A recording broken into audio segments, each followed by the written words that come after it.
Essa é a missão de todo programador no mundo. É para isso que a gente existe nesse mundo, tá certo? De maneira prática, né? Simplificar as coisas, tornar as coisas mais simples, mais fáceis, mais diretas, né? Ajudar a humanidade, mano. A gente ajuda a humanidade a simplificar a sua vida, né? A ter menos trabalho com coisa que não é necessária, vamos dizer, né?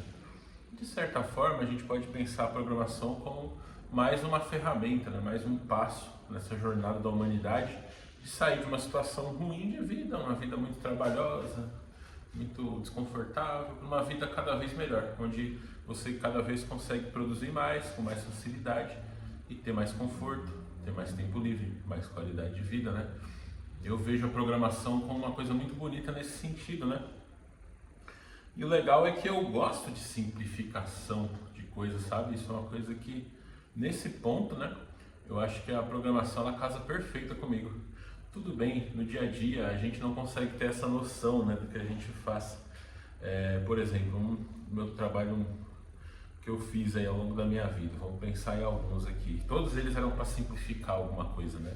Um sistema, né? Por exemplo, um sistema de meios de pagamento, para facilitar que uma pessoa pague para outra, tá ligado? Que isso, ó. Vou falar um pouco do que não é programação, né? Para você ter uma ideia do que a gente muda nesse mundo. O que não é programação? Você trabalhar como CLT, por exemplo. Eu acho que é o oposto do que é a missão do programador, né? Por quê? A CLT, mano, ela é muito complicada, velho. Tipo assim, seu salário é 10 mil, mas você não recebe 10 mil. Então já começa aí a complicação, né? Como é que fala que seu salário é um e você recebe outro? Aí tem uma parte do seu salário que você só pode gastar em um lugar, uma coisa.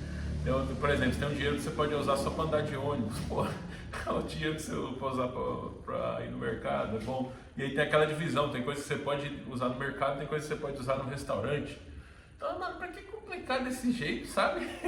O PJ seria ali, né? Tinha o CLT, aí veio o raio programador e criou o PJ.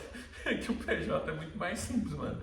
Seu salário é 10 mil, tudo bem, você ainda tem o problema que você não recebe 10 mil líquidos, você tem que pagar uns impostos lá.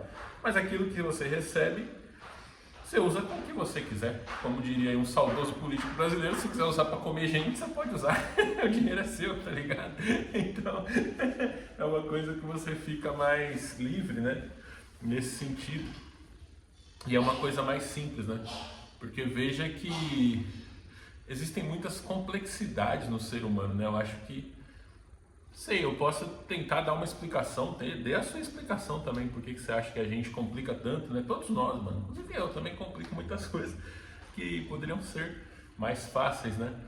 Mas a minha explicação é que isso vem do hábito, tá ligado? Vamos supor, você está acostumado com uma situação que você vive ali.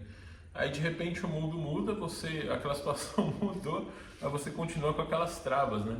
O pessoal não gosta, tem gente que não gosta muito de coach, mas uma coisa que o coach ele ajuda você é a perceber que, mano, eu não preciso disso. É tipo a mulher do Júlio, né? Aquela frase célebre, eu não preciso passar por isso, meu marido tem 2 empregos. É mais ou menos essa ideia. Porque se a humanidade vai evoluindo, as coisas vão mudando, né? Certos cacuetes e manias e coisas que eram necessárias no passado, elas deixam de ser necessárias conforme as coisas vão melhorando, né? Ali. Eu acho que um exemplo grande disso que a gente tem hoje é a questão, até isso aqui é muito, muito simbólico, né? Tem muita gente que nem precisa trabalhar hoje em dia, tá certo? A gente vê muitas críticas, né? Que absurdo, geração nem cresce, que a pessoa que não estuda não trabalha. Eu acho que isso aí é ótimo, acho que esse é o progresso da humanidade. É difícil pra gente, né? Pra gente imaginar que de fato chegará um dia em que ninguém mais vai trabalhar. Isso é a escalada natural da humanidade, né? Inclusive, se a gente comparar os nossos trabalhos de hoje com os trabalhos do passado, olhando uma perspectiva histórica, a gente vai ver que ninguém trabalha mais. Chega para um homem das cavernas lá e fala para ele que você imagina o programador trabalhando em trabalho remoto, que eu acho que é o topo aí a gente está na fronteira, né, do que é o futuro aí do trabalho. Não, na geração neném, a geração neném está um passo à frente. O cara que não estuda, não trabalha e está lá vivo. Ele chega para um homem das cavernas. E aí o homem das cavernas olha para ele, uga, pensa, pô, eu quero ter que sair da minha casa, da minha caverna aqui, que nem casa eu tenho, ir lá pro meio do mato, ficar caçando uns bichos que podem me matar, para no final do dia voltar com umas coisinhas para casa para comer ali e aquela comida é uma comida que nem dá para ele ficar obeso, porque é a conta certinha, né? Era muito escasso no passado. Aí hoje você vê lá um geração neném deitado na rede, tocando violão, gordo. Tá ligado? Porra. Você olha, se você jogar esse choque, né? Colocando o tempo aqui, né?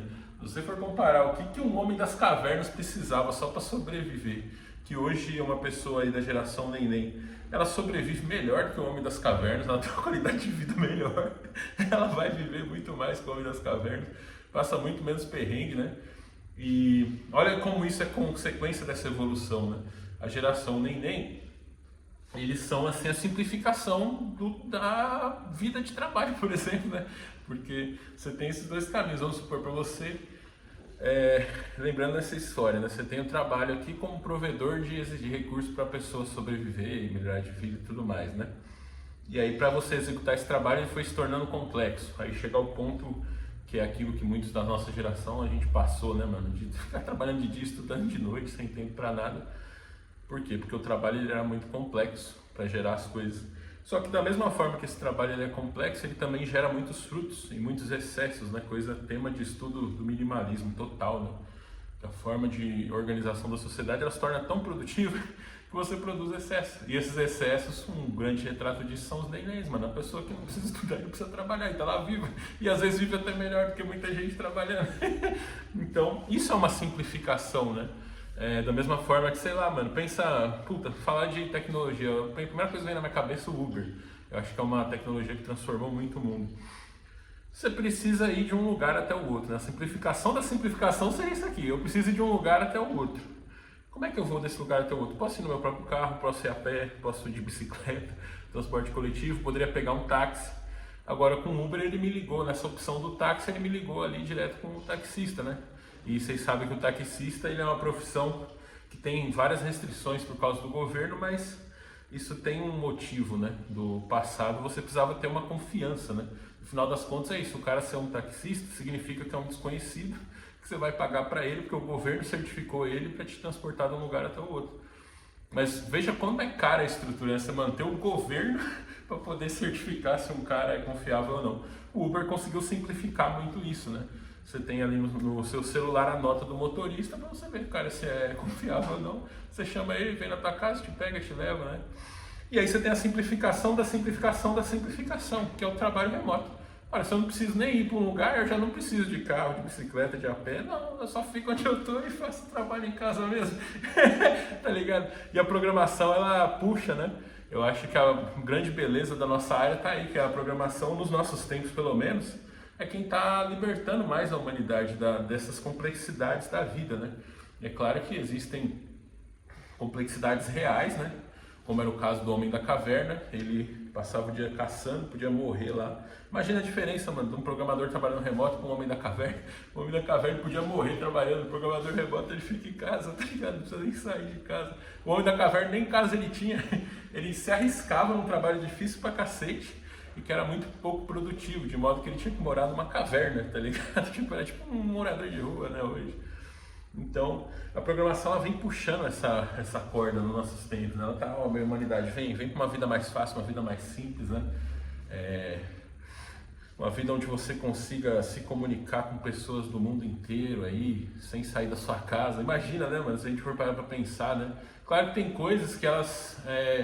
aí que a gente pode dizer assim, uma escassez artificial, né? Isso é uma das coisas que mais existe no mundo e é um problema grande, né? Uma cultura contra a qual a gente luta todos os dias. O programador em especial, né? Ele tenta construir soluções, né? Para poder simplificar a escassez artificial que existe no mundo. Por exemplo, questão de lâmpada, né, mano? Eu lancei um vídeo esses dias aí, lâmpada de LED. Mano, a casa que eu alugo no interior foi construída há um ano, é uma casa nova, sou o primeiro morador. E já tem um monte de lâmpada queimada lá.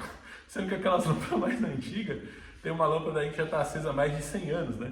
Então tem esse lado, né? Tipo assim, da mesma forma que o programador, aqui a gente pode dizer que a gente faz um trabalho ali para puxar a humanidade para simplificação, para libertar, para a gente ficar cada vez mais longe ali do morador de rua e cada vez mais perto do neném, né? Que é o cara que não estuda e não trabalha e está vivo aí, gordo e bem de vida, melhor até do que muita gente trabalhando. A gente tem esse outro lado da escassez artificial, né? É curso online com número de vaga limitado. Fala, por que, velho? É online, esse cara grava lá, você assiste, acabou a escassez, né? Veja que se você tivesse universidade pública EAD, essa universidade poderia ser aberta para 200 milhões de alunos, todos os brasileiros, cada brasileiro teria acesso nessa universidade grátis e poderia ter um diploma. A gente poderia ser uma nação de formados, tá ligado? Simplesmente usando a tecnologia. Grava as aulas que tem aí, desenvolve alguma forma de testagem ali com provas de múltipla escolha, como já é o vestibular, e pronto, mano, dá o certificado pro cara. Olha aí, simples, direto, fácil, né? Usa a programação, inclusive, e acaba com a escassez, né? Então, esse mundo digital, ele é muito bom por causa disso. Ele é um mundo muito abundante, né? Você quase não tem escassez, por exemplo, de conteúdo, né? Pô, tu grava, por exemplo, grava um vídeo aqui, ele fica aí. Se uma pessoa assistiu, se 200 milhões assistirem, o meu trabalho é o mesmo, né? Ele traz esse efeito multiplicador para as pessoas comuns, né? Todo mundo consegue ter acesso a isso. E eu acho que o programador, né? Ele é o ser ali por trás disso, né? Claro que invariavelmente um dia também vai ser automatizado isso, né? Até a gente chegar naquele ponto que todo mundo vai ser um nem, mano. Um nem estuda e nem trabalha, tá ligado? O pessoal fala, ai, que absurdo, mas isso é a existência mais prazerosa que existe. O cara vai poder se dedicar a hobbies, a arte ali, atividade física, enfim, né? É uma série de coisas que podem ser feitas. Inclusive, se a gente comparar o nosso trabalho com o trabalho do passado, né? Talvez se você comparar com seu pai aí, por exemplo, qual que era o trabalho do seu pai? Eu vou falar do meu pai era inspetor, meu pai trabalhou primeiro como trabalhador agrícola, né, lá nos anos 40, depois ele foi trabalhar de estrada de ferro, né, então ele pregava uns trilhos lá na linha de trem e tal. Depois ele foi trabalhar como metalúrgico, depois que aposentou ainda foi ser pedreiro. A diferença entre o meu pai, né, que era um aposentado que trabalhava, e uma geração neném que não estuda e não trabalha e tá lá vivo de boa. Então, se você for ver, né, é uma profissão mais sacrificante, mesmo comparando com a minha aqui de programador, né? Tipo assim, eu acordo, abro o computador, se eu quiser eu programo deitado na minha cama. Pô, olha que evolução, né?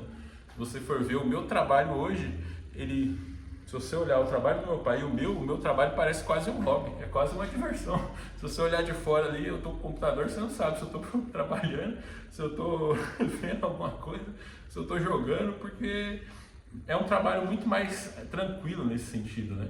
E pelo fato do programador estar evoluindo a sociedade nesse sentido, de ter uma vida cada vez mais tranquila, mais sossegada, com menos perrengue, menos estresse, né? Até culminar nesse mundo futuro que a gente já começa a vislumbrar aí, dos nenéns, mano, onde ninguém vai precisar estudar, ninguém vai precisar trabalhar, velho. Todo mundo vai ter ali uma vida, às vezes até melhor do que as pessoas trabalhando no passado, né? Então, simplificar nesse sentido, né?